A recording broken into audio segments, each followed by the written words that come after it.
Isabela ang pinakamalaking ambag sa produksyon ng mais at pumapangalawa naman sa produksyon ng palay sa buong bansa.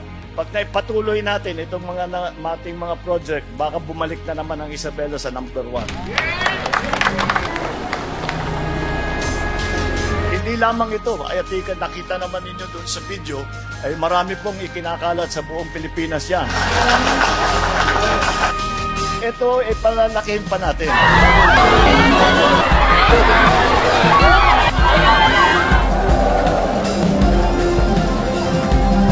Una namin ng pansin ang mga paraan kung paano mapalaki ang kita ng ating mga magsasaka at mapaganda ang ating produksyon ng ating mga produktong pagkain.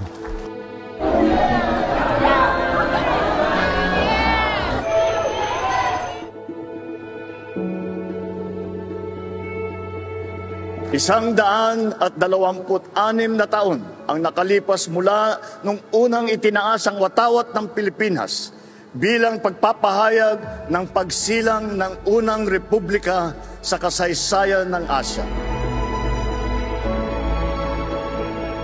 Tinatawagan ko kayong lahat na patuloy na tangkilikin at ipagmalaki ang ating pagiging Pilipino. Tayo ay babangon at aangat bilang isang bansa na may malinaw na pananaw sa kinabukasang inaasam. Pagsama-sama tayo sa paglalakbay tungo sa isang mas maliwanag at masaganang bukas. Mabuhay ang Pilipinas! Mabuhay ang ating kalayaan!